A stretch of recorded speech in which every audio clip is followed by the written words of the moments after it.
Okay, it's going to be a pay-per-view review of Hell in a Cell 2021, hopefully the last one to take place in the Thunderdome. But switching this thing up from Money in the Bank to Hell in a Cell, I can see that. I think it was a good call, especially when you look at the success that Hell in a Cell had last year at the Thunderdome. A lot of people thought it was the pay-per-view of the year. I think the Thunderdome atmosphere actually kind of works for Hell in a Cell. For Money in the Bank, I just don't see it working. I think you need you need a good crowd for Money in the Bank with the ladder match, especially the Money in the Bank when you got all those stars involved. So yeah, I see the reasoning behind it, but we're going back to Hell in a Cell for the month of June here. This pay-per-view featured a lot of rematches, just a lot of stuff that we've seen over and over again during these pandemic times. So I just feel like a lot of people aren't going to, I don't think the show is going to get a lot of attention. I really don't. I just feel like we've seen a lot of these matches time and time again. And I just think it's time. It's time for a new atmosphere. It's time to switch things up, maybe shuffle the rosters, and I just think people are looking forward to fresh matches. So that's kind of like my feelings on the overall card here. But to say this pay-per-view was bad or tough to sit through, it really wasn't. It was good, but just there's just nothing that was spicy or nothing that just screamed must see, or like there wasn't any of these matches that exceeded some of the work that a lot of these combinations have already done together. So let's get right down to it. First match tonight, we have Bianca Belair defending the women's championship against Bayley in a Hell in a Cell match. And I thought this was okay. I thought it got off to a slow start. I think the whole idea of Bayley going back to work on Bianca's hair extension, I just think you just do it on special occasions. When it happened at WrestleMania, it was like, holy shit, I've never seen anything like this. But at this point, it just feels a little bit redundant to do it pay-per-view after pay-per-view, because I think Bayley did try to go to work on it at Backlash as well. But this was good stuff, man. I thought it was. I thought the ending was great. It got very vicious. Bayley was trying to dissect Bianca with the ladder. Ultimately, Bianca countered with a senton splash off the ladder, and then set up the ladder beautifully to do the KOD, the kiss of death to Bayley, which looked very painful for a woman to take. So I thought that finish looked pretty brutal. But the match as a whole, nowhere near the Hell in a Cell with Sasha and Bayley, and definitely nowhere. I would definitely say it was the weaker out of the two Bayley and Bianca matches so far. But definitely, I would probably say arguably the match of the night.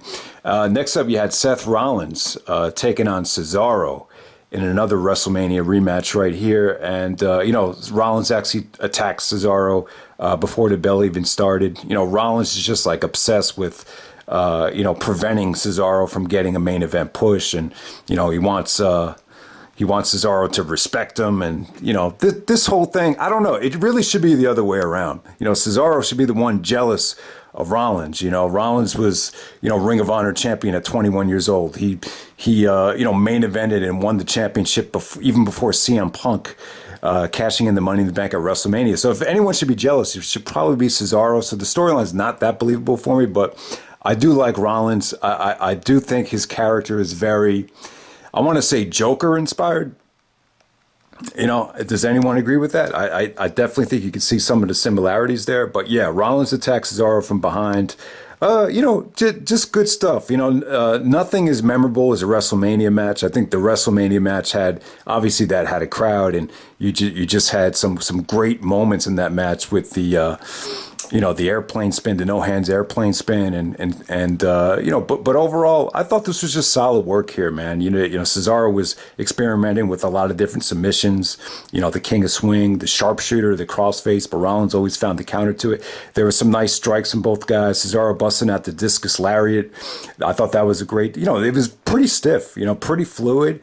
And ultimately, shocking ending when Cesaro tries to lock in the king of swing, and then Rollins hits him with the small package out of nowhere. Kind of a deflating ending for Cesaro, but it was good for what it was. I thought this was a really good match. I thought the two best matches of the night were the first two matches. And move on to Alexa Bliss taking on Shayna Baszler, coming out there with Nia Jax and Reginald. Yeah, you know what? This, this was something that I was expecting to be a little bit more like Alexa and Ronda Rousey. But, they're really, I just think Alexa's in such a groove right now with this, this over the top evil character that she was definitely overprotected here. And I'll tell you what, though, like Alexa's offense was pretty convincing. Like it wasn't like it was insulting or anything like that. The real challenge is going to come when you put Alexa in these situations in front of a real crowd. I mean, they've been able to kind of get away with it, but there's just a lot of stuff going on here. Nia Jax is at ringside. She looked like she was getting hypnotized by Alexa during the match. So that's definitely something to play with in the future. Nia Jax, her association with Alexa Bliss, maybe she's going to, be under her spell or some shit like that. You could definitely see that coming. But not very believable to see Shayna go down to Alexa. But I can't lie to you and say that Alexa looked horrible here, and it's not like she didn't belong in the ring. I mean, the offense was pretty convincing to me. But the whole Alexa thing is something that I don't feel comfortable talking about. But it's just funny how it's just kind of like you're not even hearing about Bray Wyatt at this point, and she's just kind of doing her own thing with the doll and everything. But she's doing a good job. But I'm just interested to see how this will come off in front of a real crowd, because I just, if you're going to judge it by what happened at WrestleMania, that's just not a good sign of things to come. But we'll see what happens there. All right, so next up you had Sami Zayn taking on Kevin Owens. And very, very short with Sami and Kevin this time. This is the first time I've ever seen a Generico versus Steen match where I said to myself, man, like how much longer can they keep doing this? And, it almost seems like, they're finally looking like they're closer to 40 than 20. So it's like, how much longer can they keep up with this pace right here? But, it definitely... it's not the type of match that was anywhere near as exciting as, say, Death Before Dishonor 8 or their Payback match. Definitely didn't have the excitement that those matches had, and obviously it didn't have the bloodiness and the weapons that the Final Battle match had. But this was more of just a straight-up fight more than anything. Kevin did some great selling. He was really selling the shoulder. Went for could only use one arm to do the stunner, and then Sami countered it into a beautiful half Nelson suplex. I thought that was the highlight of the match. But yeah, just very, very stiff. Owens did some good selling here. It just definitely felt like a real fight in certain regards. It's probably one of the most realistic matches I think they've ever had. Sami doing the Yakuza to put Kevin away. I thought that was a good ending. I think Sami's going to win the Money in the Bank. I really do. Hopefully they turn Sami Zayn face. The problem I have with turning Sami Zayn babyface is I just think he needs a lot of reconstruction with his look. And, the character's very over the top. And there's sometimes where I really can't take him that seriously. But, the guy's such an amazing wrestler. I just feel like you need to really try to cash in on him as soon as you can before he gets any older. I don't even know how old Kevin and Sami are. I mean, they got to be, mid-30s going into their 40s, hopefully. I mean, eventually. But it's just like, man, I just love to see Sami Zayn. I love to see him come back as El Generico. I love to see a Sami Zayn Seth Rollins feud. I mean, there's just a lot you can do right here. But in terms of Kevin Owens, I don't know, man. You just have to wonder. Maybe a change of direction is much needed for him, because I think Owens has still a lot of potential on the mic. I love some of the stuff he's done with Paul Heyman. I think, the Kevin Owens show, he could always, that's always something you could go back to. But Kevin Owens is a babyface chasing Roman for the title. It's kind of hard to believe after a match like this. But yeah, I'm definitely in favor of the Sami Zayn face turn and him winning the Money in the Bank. But I don't know, man. I just feel like I just feel like you need to. I just think they need to book him a little bit more seriously, if that makes any sense. But we'll see what happens. All right, so next up we have Charlotte Flair taking on Rhea Ripley for the Raw Women's Championship. It was all right. Once again, I just feel like their match last year at WrestleMania in front of the indie match that they had at WrestleMania, it just felt a lot more crisp in this. It felt more competitive. There's something about Rhea since she's come to the main roster. It just feels like she's missing that edge that she had in NXT. But still good stuff. I think these two women were engaging. I thought Charlotte actually was good here. The transition to the figure four at the end, that almost had me. That was, I just thought overall you just had, a lot of times where you thought, the title might change hands. You had some nice swerves here. Ultimately, the finish was kind of disappointing. Rhea takes off the Hell in a Cell graphic on the announce table and uses it as a weapon, and they call for a DQ. Kind of a weak DQ. Like, you'll never see, that as a DQ. So that caught me by surprise. I thought the match was going along good. The ending just kind of threw me off guard. And then the main event, we have Bobby Lashley taking on Drew McIntyre. Last chance Hell in a Cell match for the WWE Championship. I'm surprised by the length here. 25 minutes and 45 seconds. It didn't feel that long. So I'll give them credit, to have that long of a match and it didn't feel as long as that. I think that's a positive, actually. Positives and negatives here. Lashley he just doesn't have the personality for like a Hell in a Cell match, in my opinion. When he's using weapons and when he's trying to be all ruthless and everything. I don't know. I found it a little bit forced. I didn't think it needed to be a Hell in a Cell match. I also think that the combination, it's just not that attractive at this point.